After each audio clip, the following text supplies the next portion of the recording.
who was a bigger Kansas City fan, you or Paul Rudd? Because you guys were both losing it. Well, physically I am. Welcome back to another episode of Not Just Football with Cam Heyward. As you know, I'm Cam. Got my friend Hayden as well. But we have a very special guest today, two-time Emmy Award winner, SAG Award winner, and one of the funniest people on TV, Eric Stonestreet. Thank you so much for coming on, buddy. Oh, you got it. Happy to be here, bud. I'm also Cam. You are a Cam. You're the cooler Cam, right? I'm the less athletic Cam, yeah. I wouldn't say that. I've seen you move. You move pretty good. Oh, thank you. You're a very good liar. All right, so let's address, the elephant in the room. You're rooting for the wrong AFC team, and I don't feel comfortable with that. How do you feel about that? Well, as you know, I tried to tamper and get you to come to Kansas City when I saw you at the Super Bowl down in, where were we? Arizona, I think. It was Phoenix, yeah. I was like, bro, man, don't you want to finish out, this thing on a championship team? And you, true to form, being a Pittsburgh guy, were like, I'm good. But I think you're rooting for the wrong team, playing for the wrong team, clearly. But just such a fan of you and who you are, obviously, as a player, but then getting the opportunity to meet you and exchange direct messages with you after games at Arrowhead, and then meet you in person and see you win the Walter Payton last year was incredible. And but I understand what your issue is, but I think we can say I am rooting for the correct team. No, the one thing I don't like is anytime you send me a direct message, it's before the game, and then you guys end up winning. So I'm going to have to block you. Okay, yeah. Hey, just all I needed to hear that was one time. I'm very coachable. I will only direct message you after we beat you. I will not direct message you any more before. Oh, man. So Christmas night, you could be sending a text message to Cam, is what you're saying. Yeah, is that this year? It is Christmas. We got the Christmas game. We're in your Pittsburgh. I can't travel on Christmas. Last year we had a Christmas game too, and I went to Arrowhead, and that was weird. I'm a purist when it comes to kind of wanting to be home on the holidays, but they got me out to the game last year, and that was the worst football game I have ever seen the Kansas City Chiefs play.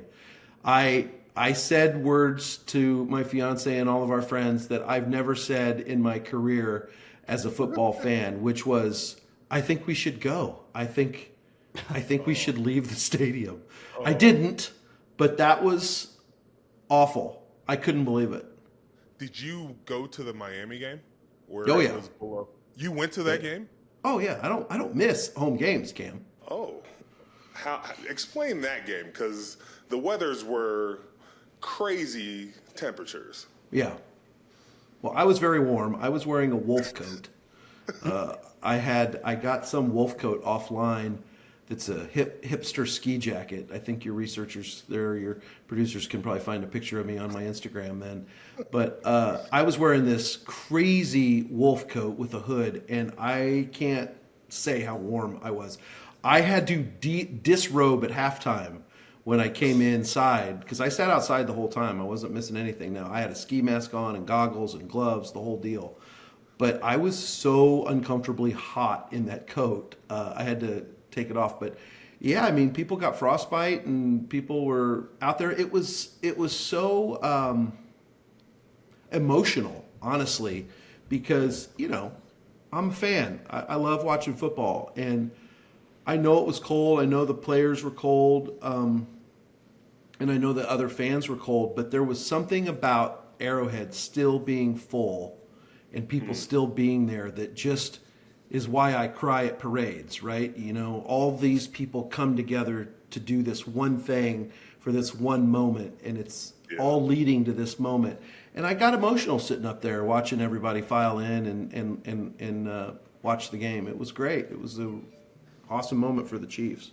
In the city. No, you bring that up, and the one thing I will say, there was one game, I'm not telling you which game, but I wore a wetsuit thinking, I heard about Tom Brady wearing a wetsuit for cold games, and I thought, this is my opportunity to stay extra warm. I did not realize how hot it gets in those wetsuits. Well, here's the deal.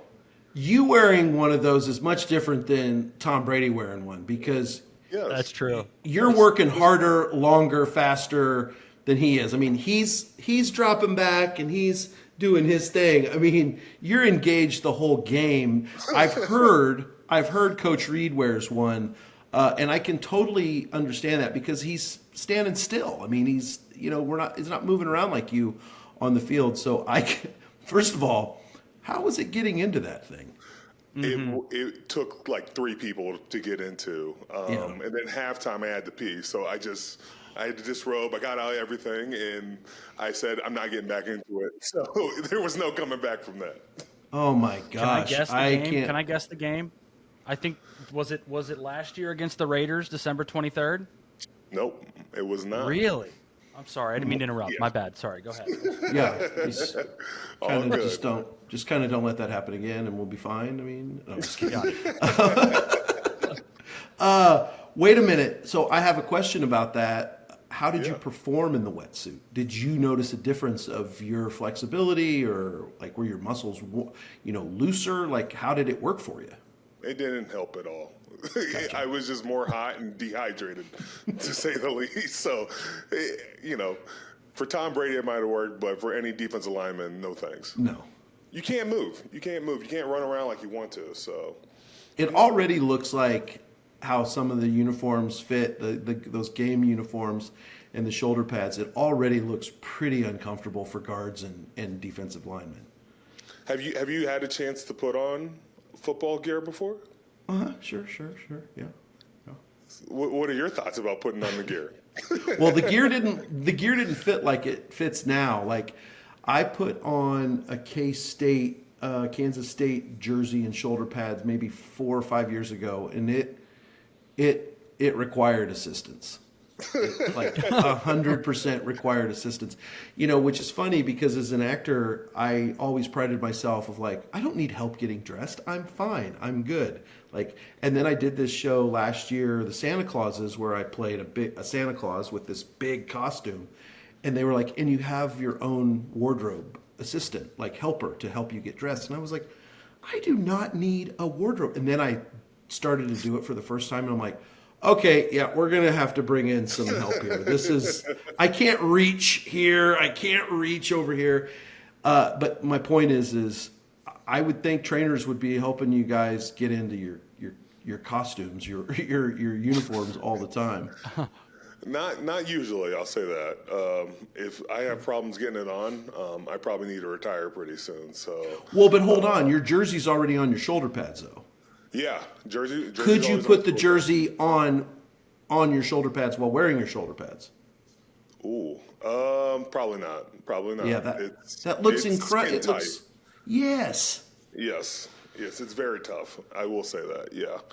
But moving on, I want to say, how fun has it been? And I'm pretty jealous about this because you've had a lot of success with the Kansas City Chiefs. How fun has it been these past couple years, winning these Super Bowls, you being a fan all these years, to really just bask in the glory? Well, it is exactly that. It's fun. And, the years I've been a fan since, 1985, 86, when I first really understood the game of football is when I became a fan of football, and my team was the Chiefs. And Joe Delaney was the first player that I ever got an autograph from. He was the late running back for the Kansas City Chiefs who died, unfortunately. And,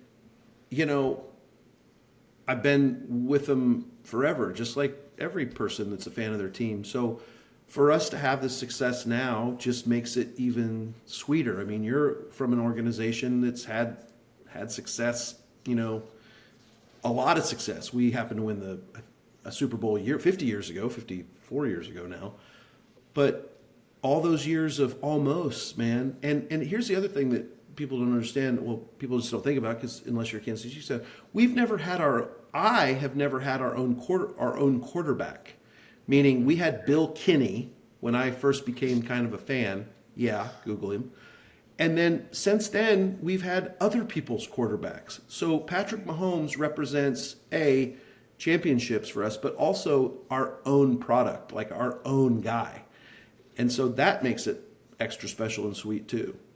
Do you have one loss over the years that has stuck with you the most with Kansas City? Indianapolis playoff game, listening to it in the back of a car in Phoenix when we were way up and we ended up losing on it was a Dwayne Bowe catch on the sidelines that was like ruled incomplete or something that would have kept the game going. I think that sticks out to me. And then, recent is just the Tampa Bay Super Bowl when we didn't have an offensive line. Yeah. We'd lost our starters and we were stringing together guys that, hadn't been playing all season long and didn't really stand a chance in that game looking back at it. And the only chance we had was Patrick and his wizardry. So that one hurt because we'd be talking about a four-peat. Mm-hmm. Well, we would. I know. Yeah, I mean, it was certainly. All right, I want to move on to something else successful that you're from. You're from Second City in Chicago, right? Mm-hmm. With alumnus of Steve Carell, Tina Fey, Amy Poehler. What was it like coming out of there? And tell us about some of the competitiveness with amongst all the great comics. Well, I moved to Chicago from Kansas State because I was familiar with the city, and I didn't know for sure I wanted to be an actor. I just thought I wanted to be an actor, and so I came up with the idea of like, well, that's the perfect place to figure it out, right? If I'm good, people in Manhattan, Kansas had said I was good, but I needed to go somewhere where I was around professional people. So I went, and I wanted to do improv. So I went there and I studied at Improv Olympic, and I joined the conservatory at Second City. Tina Fey was my level 2 teacher. So all those people were mostly ahead of me. But, I studied there and was really excited to potentially one day audition for the main stage of Second City, which is very prestigious if you can get on the main stage. And after I finished my level 5 show, I asked, were the producers at our level 5 show, did they see me do my sketches? And they're like, no, they weren't here. I was like, so wait a minute. I've just spent the last whatever many months going through the conservatory program and no one has any idea who's in the pipeline coming this direction. And they're like, no, it just starts over for you. And I was like, okay, well, Saturday Night Live was never my goal to be on Saturday Night Live because that's more of a writing track. I wanted to be an actor first. So I just decided to pull up my stakes and move to Los Angeles and start playing in the sandbox out there. And that's what I did. But it's very competitive. Sketch comedy in those days, I mean, there's so many people that you mentioned, and there's so many people that are just as big as stars, just as big as writers behind the scenes that all came from the Second City stock. But yeah, there's a lot of talented people from that place. You bring up the playground you had in LA. One of my favorite shows is Modern Family. And a guy on there was actually at a Steelers camp, Ed O'Neill. Mm-hmm. Has he brought up that story, and has he talked about his time as being a Steeler? Has he brought up that story? I mean, we heard it Ed is a phenomenal storyteller first, and it's one of his greatest stories of how he had a cup of coffee with the Steelers and got cut by Chuck Noll.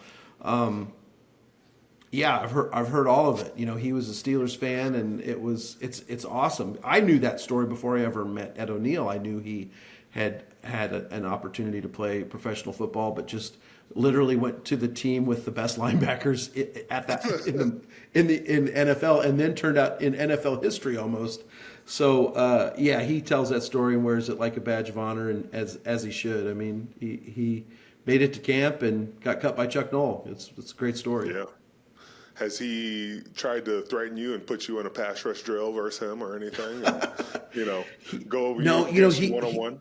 He's a black belt in Brazilian Jiu-Jitsu, so he has threatened to choke me out a couple times and offered to show me how fast he could choke me out. The first season, getting to know each other, we all learn about each other's quirks and things. And I said, Ed, so you're really a Gracie trained, Brazilian Jiu-Jitsu artist? He's like, yeah.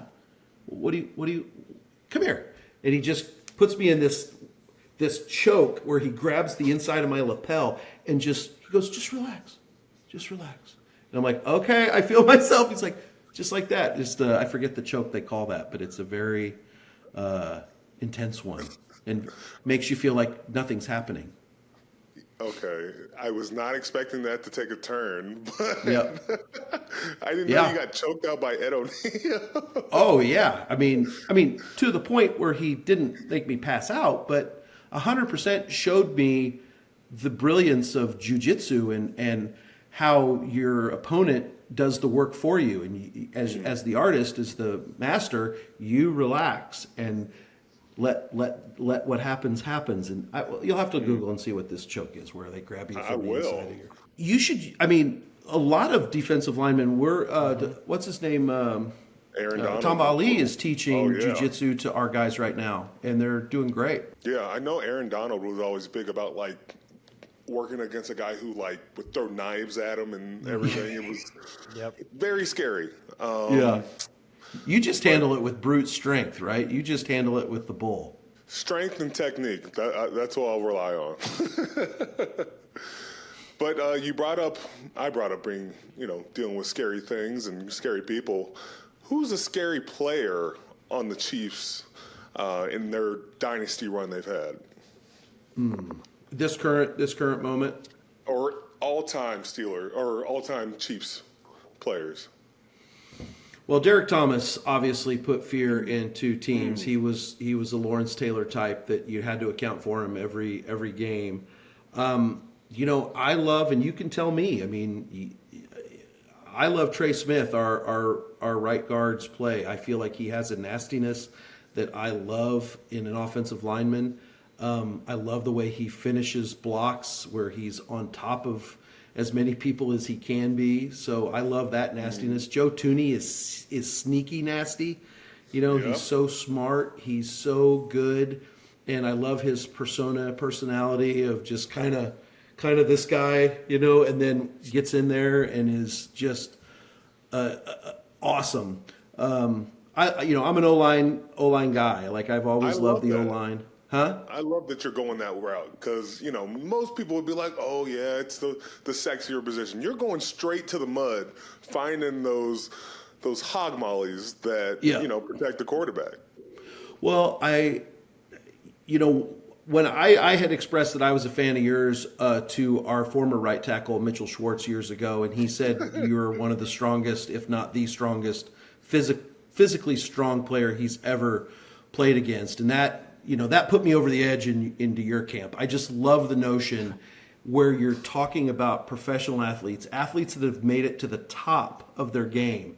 Yet there's one person that stands out when you ask the question, well, who's the strongest guy you've ever gone against? It's like, well, I could tell you who that is. And so, it's like when you talk about Navy SEALs or Delta Force and you're like, they're talking about one of their comrades and they say, oh, well, he's an animal on the battlefield. And you're like, well, aren't you all animals on the battlefield? Like, what does it mean when you distinguish someone else as an animal on the battlefield? So I like the guys that get down there and maul. And my favorite player growing up as a Chief was our left tackle, John Alt, whose son just was drafted by the Chargers. It would have blew my mind as a Chiefs fan if we would have been able to get Joe Alt as our left tackle. But I have to wait for another time, another Alt, hopefully.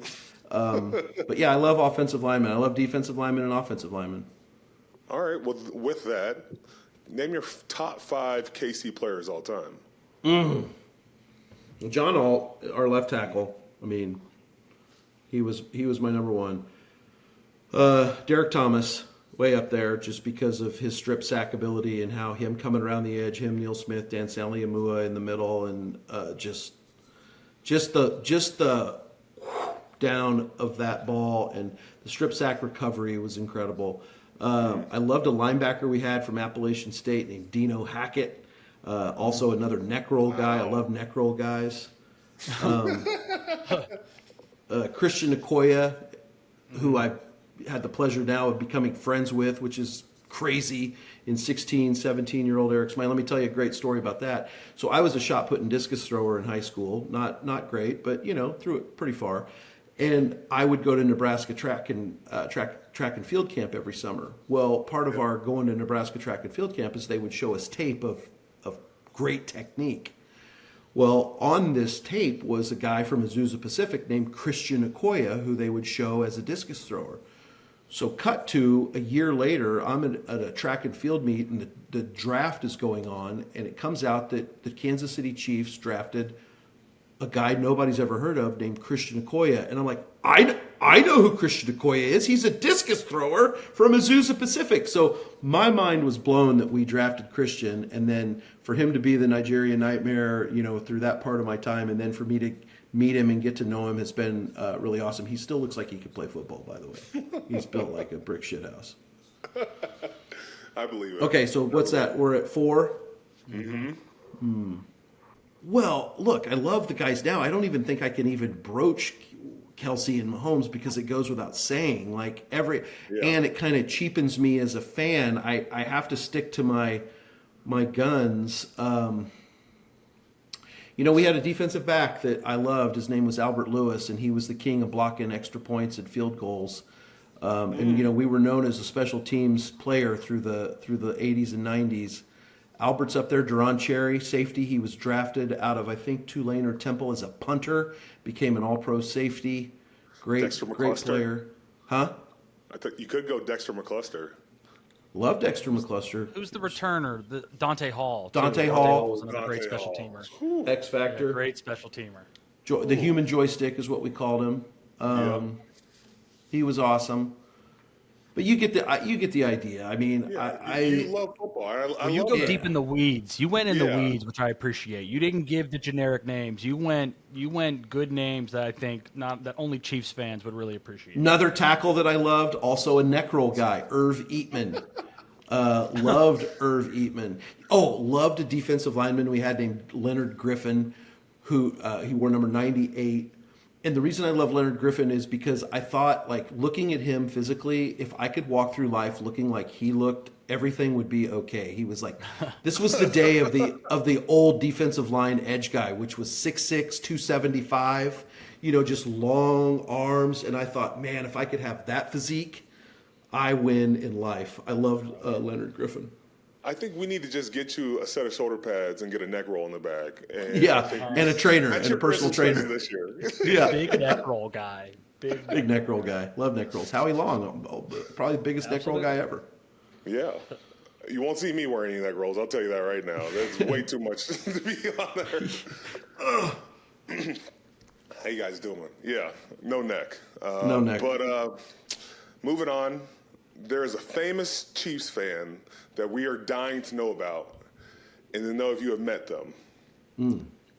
Chiefsaholics. Have you heard of them? It's not the direction I was going. I think here's the truth. I probably have met Chief-a-holic, and I either in passing because he was a K-State fan, obviously a Chiefs fan. I will tell you that the guy that works for me here in Kansas City and my family, he has a picture with Chief-a-holic outside the stadium because he wore that outfit every game, and people would ask for pictures with him. So I'm very closely adjacent to Chief-a-holic if I haven't met Chief-a-holic. What a story, right? Yeah. Are you going to look to acquire the movie rights? I think they're already doing it. I think Netflix or Amazon already has a documentary coming out. The story is crazy. Here's the deal. I can't say much because I actually have inside information because I'm friends with FBI agents here in Kansas City, and so I know a little bit more than the average person on Chief-a-holic, and the story is absolutely crazy. I had alerted my friend who's a cop here in Kansas City to him being missing because of my Chiefs Twitter. I was on the Chiefs Twitter. I was on Twitter one day at my house, at my mom's house, and all these people were talking about, hey, this is not right. This is weird. Usually he checks in after a game. I'm worried about him. I'm worried about this. And so I start following this thread and see that there's this guy named Chief-a-holic who people that knew him were concerned. So I screenshotted it. I sent it to my friend and said, hey, I have no idea if this is real. I have no idea what this is. But people that know this guy seem concerned that he's not checking in. Maybe you should look into it. And he's like, copy, I'll take a look at it. And within the hour, it came out that he was alive and in jail in Oklahoma. So, here's the deal, man. Shouldn't be robbing banks. And No, not I would ever. agree. That's good Never, advice. never. yeah, It's never just okay. don't do crime. Just stay Yeah. away from crime. And then if you do the crime, don't go to the football game after. Yeah. I would He leave. did it in his Chiefsaholic outfit, right? No, that's not true. That's not true. Oh, He is that didn't- not true? he- Okay. Yeah, he Okay. didn't do that. He didn't do that. But he was disguised, and there's, it's when it all comes out. I mean, I think it's mostly past now. I think he admitted to all of it in court or whatever. But love the spirit. Just don't do the crime and scare people. That's a bad thing when you go and scare people Very true. to raise money for your life. Yeah. If you were Don't do casting drugs. Don't do drugs. If you were casting a Chiefaholic biopic, who would you cast? He's pretty jacked. Have you seen him? Yeah. Like the dude's he's probably a neck roll guy. He is a neck roll guy. He is probably a neck roll definitely a guy. neck roll guy. Absolutely. Great call. Let's see. I can't think of who would be good for him right now.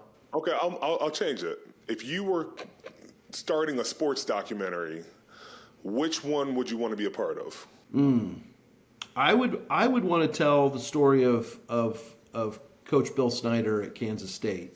Again, because talk about what you know is a thing you learn in improv and sketch comedy, and I know Coach, and so if I was going to be involved in a documentary, I'd want to tell the story of his incredible journey and how he brought Kansas State to relevance after our school being the losingest program in Division I football. I mean, we went from zeros, like literal zeros, to playing for Big 12 championships. And I have this great video of when we won the Super Bowl in Miami. I got to go down on the field at the end when we won due to a bet not a bet, but a promise that Commissioner Goodell had made to me that if the Chiefs were ever in the Super Bowl, he would bring me with him. And he came through on that. As you know, Commissioner's a great guy. People boo him, love booing him, but good dude. And he came through with his promise to me. And I'm down on the field, and I'm in literal tears, Cam. Like, I'm crying. Like, there's this video of me crying. And I utter out the words, the only thing that would make me more emotional than this if Bill Snyder ever had won the national championship. And if I couldn't have handled it if Kansas State during that era with Coach had won the national championship. No one deserves to have won that more than Coach Snyder. And, I'm sure a lot of your listeners are sitting there thinking, like, who the hell's Coach Snyder? No. Dive deep on Bill Snyder and what he did Yeah. and who he is. And he's an incredible human being. Story to make him real quick as to what kind of person he is. My dad had leukemia, unfortunately passed away 2.5 years ago. And Coach had gone through his own battle with cancer. And Coach didn't know my dad, never met my dad in person, but would call my dad about every 2 weeks to check in on him and just give him a motivational speech, basically saying, Vince, you got this, keep going. One day I went to a Kansas State game, and Coach had said, well, make sure you come up to my suite. He was done coaching at that point. He said, come up to the suite and say hi to everybody. I'd love to see you. So I go up, talk to him. He's like, how's your dad? I said, he's kind of having a rough day when I left. Finish the game, we win, I go home, walk into the house, and my dad says, well, Coach Snyder called me. And I said, when? And he goes, I don't know, 3.5, 4 hours ago. And I'm like, well, hold on, the game was going on at that point. Are you sure? And he's like, yeah, look at the caller ID. Well, I told Coach my dad wasn't doing good. I walked down to the field to finish watching the game, and Coach Snyder called my dad. That's the kind of guy Coach Snyder was. Called him in the middle of the game to check in on him because he heard I said he wasn't having a good day. And I'll forever be grateful and appreciative to who Bill Snyder was to my dad, to me, but to everyone that he ever came in contact with. That's special. Oh, man. he's probably on the same, great coaches. I'm just thinking Coach Tressel for me was just that way too. I still talk to him this day. He wants me to come on his podcast, so I got to show up. But, you better do that. And here's the thing. Here's the thing I would say without knowing anything about it. Most coaches, Coach Tressel included, would put Bill Snyder on their podium. Like they all look up to him, just because of his mind at the game, but also just because how he connected with players and whatnot. So I would be happy to be a part of a documentary about Coach Snyder. That would be cool. You brought up when you were on the field, after your Super Bowl. And last time I saw you, we were at the Super Bowl. We were in a suite. And I'm watching you watch the game. You're getting excited. Paul Rudd is losing his mind the entire time. And I thought to myself, who was a bigger Kansas City fan? Mm-hmm. You or Paul Rudd? Because you guys were both losing it. There was Anne Hathaway in the corner, and she was just minding her business. But you two were livid about the game and how it was, it was turning out. But then you guys turned it up at the end and won it out. But I just watched you guys and thought, who's the bigger fan? Well, physically, I am. I'm 6'1", 265 pounds, maybe 70 today. Paul is not that. So physically, I'm a bigger fan than Paul Rudd. But as far as fanship goes, we're both cut from the same cloth, man. I mean, he grew up here, and he's passed it on to his son.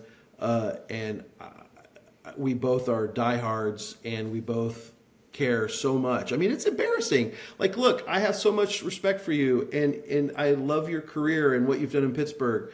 But if you ever put on a Kansas City Chiefs uniform, like that would just, I would probably get a little emotional about it, right? Because I have so much respect for your play and who you are as a guy. And then if you came over to this side, the right side, the winning side, that would be like everything. My point is, if you out there watching this, anyone ever strap on a Kansas City Chiefs uniform, I'm your fan. Like, I am invested in you. I care about you. I want you to succeed.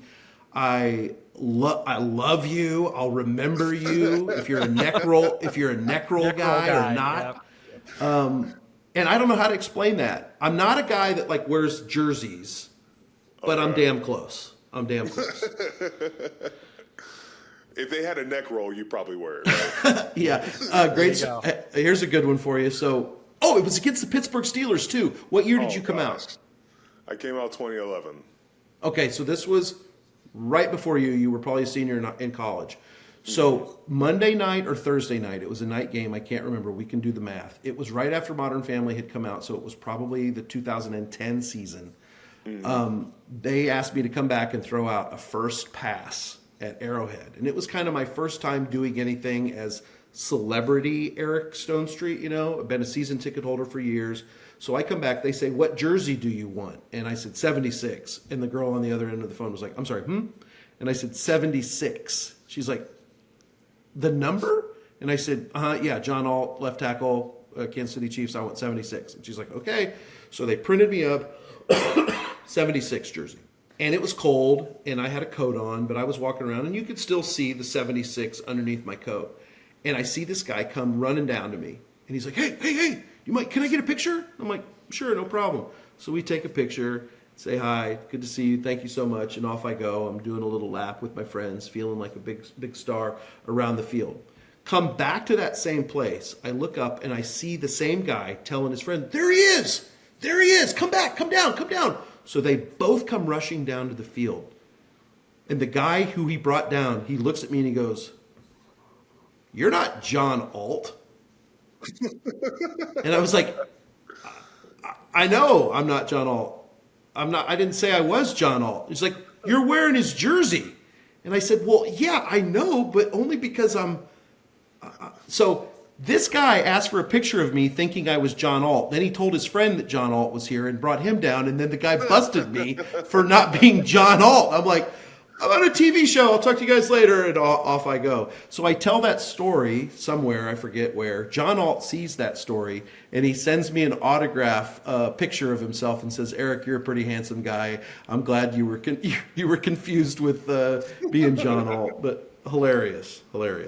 On that note of Modern Family, Michael Keaton told us about he took Batman boots from the set of his home. Have you taken anything from Modern Family in your time there?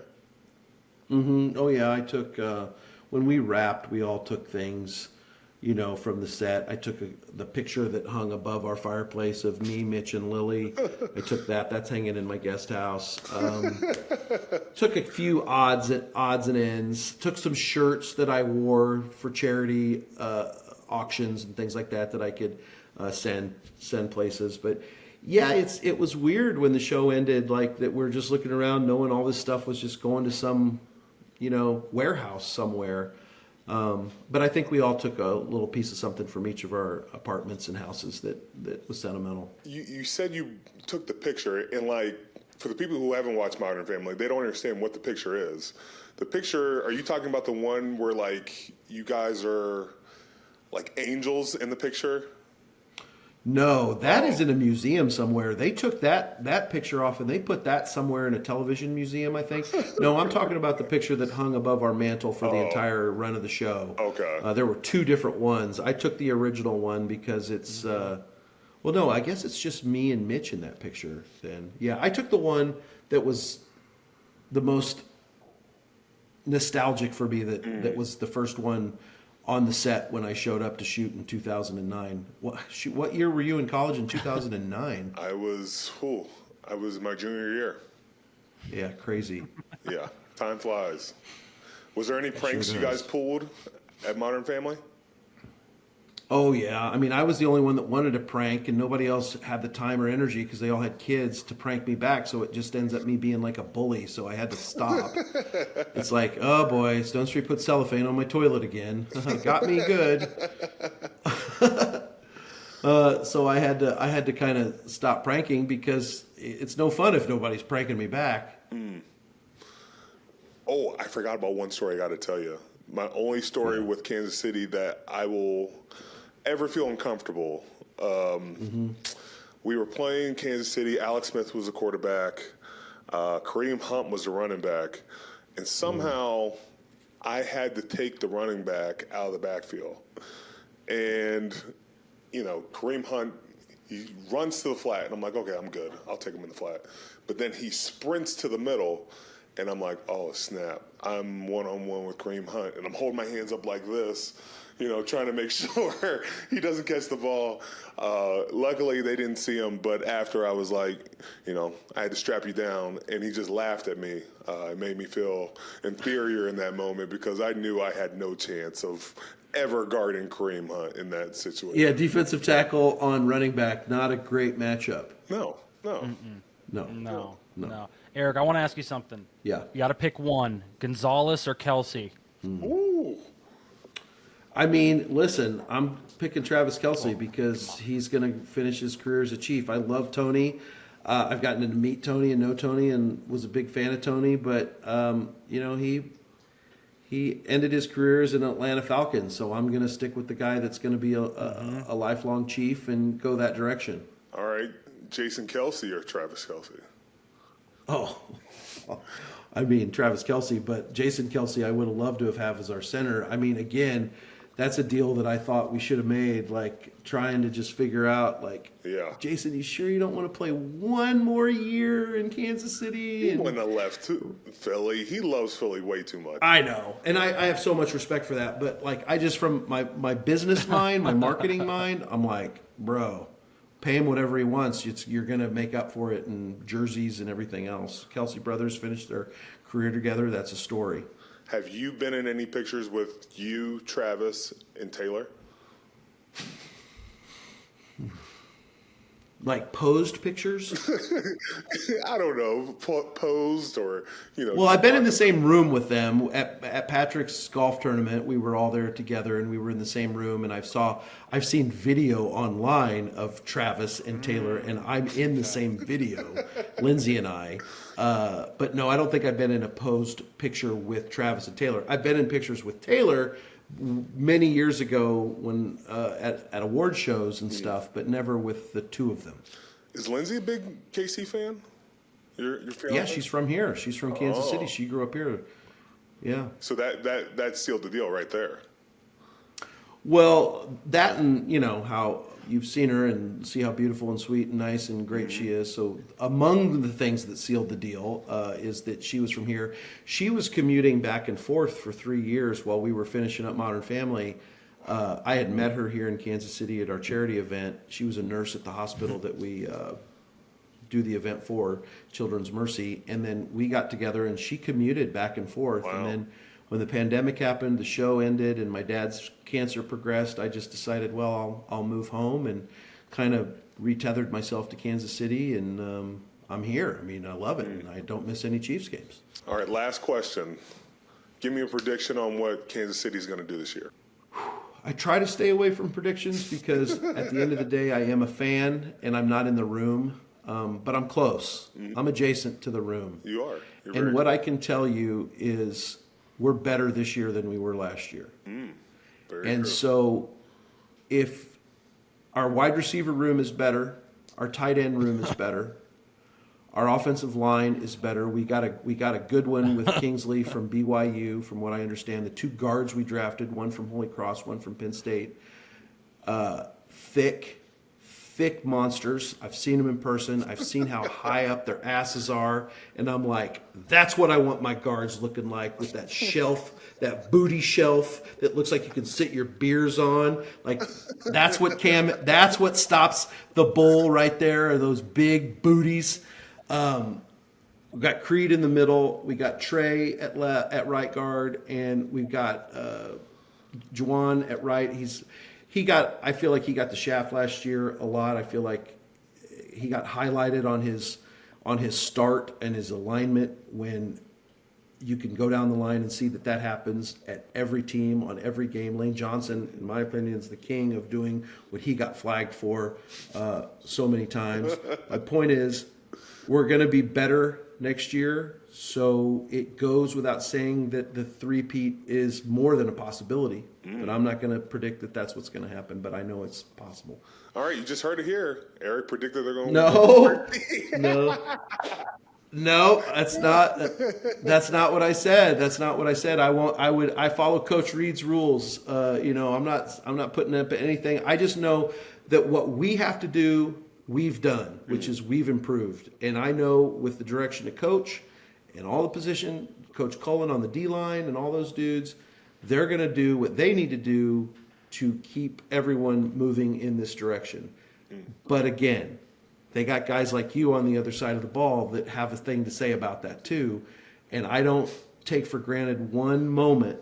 And that Las Vegas game is the proof. It's like, wow, we can really be bad at football. I just don't even know what that was.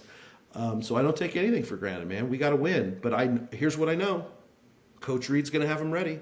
Patrick Mahomes, don't mess around. Yeah. And Travis Kelce wants to go out a champion. And That's special. so I like our chances.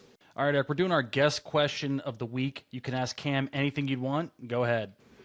Technically, I want to know, take strength, take whatever. I mean, it goes without saying, guards, in the NFL have to have all that stuff going together. But is there an offensive guard or center that, from a technician standpoint, that when you're asked this question, you're always like, the best? Because you're a technique guy and strength guy. So I want to know, technique-wise, who gets your arms up, who outplays the chess game with you the best?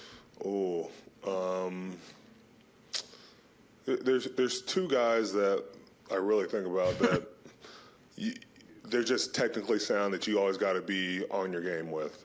It was Marshall Yanda from Baltimore dude was just, he could play up and down the line, could pull, was strong. You wouldn't recognize him now. He's tiny now, but I know he's like 240. yeah, it makes no sense. But it makes me feel bad that like now I look at this guy and it's like this dude was manhandling folks, and and you just had to bring your A game. The other guy is Jason Kelsey. Kelsey, he was so technically sound where you might have strength on him, but he was going to be quick to the ball. He was going to, play angles with you. He was going to use his hands well. A lot of the old linemen you get nowadays don't really use their hands. So, those two guys really stood out just from a technical standpoint, and, they thought the game out rather than just try to be on brute strength. And so then flipping it around, then what offensive lineman did you feel like technique he overcompensates with just sheer strength? Like when he hit you or when you hit him, it felt different. Well, like it felt different because of their strength. Yes. Oh man, it was. I would say we don't play him often, but you start playing a guy like Jason Peters all those years ago, who was just.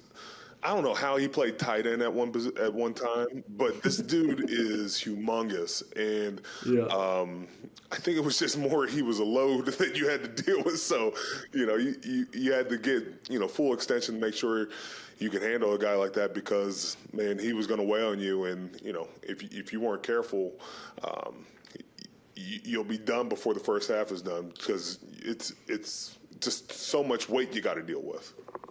The videos of Larry Allen playing, who I was a big Cowboys, offensive line guy then when John Madden was highlighting them all. But you see Larry Allen just pumping off 50 reps at 225, looking like he just walked off, from doing something unathletic. Like, did you ever find, I guess, how does that strength, that crazy, I can't believe I'm watching a guy bench press 225 pounds 50 times. How does that translate to the field? I mean, do you feel like you can feel that in someone? Well, like the 225, I always didn't pay attention to it because I was like, honestly. You could be strong in the weight room and not strong on the field. So that's what I'm saying. How does it transfer? Because clearly it transferred for Larry Allen. Larry Allen not only was a monster in the weight room, he was a monster on the field. And he was athletic, too. Like, you see that video of him running down the DB. It's like Larry Allen was a different breed. And there's not a lot of Larry Allens walking through that door. It's just that dude, he could lift. He could be strong in the field, and he was athletic. You had the total package in that. So he doesn't like to give guys credit, Eric. So do you think that you've played your generation's Larry Allen? Like, is there one guy that you say Larry Allen-esque? Because I put him at the top as far as what you just said, which is strength and agility and speed and all that stuff. I don't know. I don't want to. I don't like giving guards credit that I'm playing right now. Okay, yeah, then don't. I don't know if there is a guard that similar. I just, to move like that was you get guys who are big and bulky, or you get guys who are tinier but can move. But usually you don't get those guys that look like that and are that big of a beast. He's one of a kind, I think. Yeah. No, I get that you don't want to give it up. You'll have to talk about it after your career is over, where you can talk about it. But I will tell you, I told you before that Schwartz told me that you're one strong son of a gun. I'm surprised Schwartz told you that. I try to be nice to the Kansas City Chiefs when I can. Oh yeah, well there was something that happened in one of our games that I think you got a 15-yard unsportsmanlike, and I was shocked. Do you remember this? You tumbled on somebody or something? No, that sounds right. Yeah, you piled on one of our guys, and it was as close to as unfollowing you as I ever came to. mean, you punched Justin Herbert a few years ago. It makes sense. Oh, maybe it was something then. Maybe it was something that I was watching a game you were in, and I thought, man, that is so unlike him. They must have said something or done something to piss him off. I didn't punch him. I was trying to get, like, I fell back and I felt like trying to catch myself. I didn't punch him. I think that's what it is. I think that's what we're talking about. Is that it? Yes, He punched Justin Herbert after Herbert had like a long run. He fell on top and then punched him, came down and. Don't you hype this up, that's Hayden. it. Don't you hype this up. I mean, the video proves it. The video shows it. Just go check the video. Right. Well, listen, I don't care how much you punch Justin Herbert or Joe Burrow or any of those guys. Have at it. Thanks, Eric. Thank you. Yeah. But thank you so much for coming on the pod. You got it, man. It's great. Great talking to you. I know we've been talking about doing this for a while, and glad it finally just connected. And congratulations again. I told the boys here that I was talking to you, and one of them said, "Oh, he won the Walter Payton Man of the Year." And I said, "Yes, he did." They know you, so that's awesome. Well, tell them I say hello, and coming for the game. Maybe you don't have to text me, so you'll just be in the stadium. I won't. I will not be there Christmas. And here's what I promise you: I will not DM you before the game, but win or lose, I will DM you afterwards and either congratulate you or tell you great game. I always root for you. I just root for you individually. I just don't root for your team. Thanks. I appreciate that. You're welcome. All right, guys. All right, be good, you guys. Appreciate you.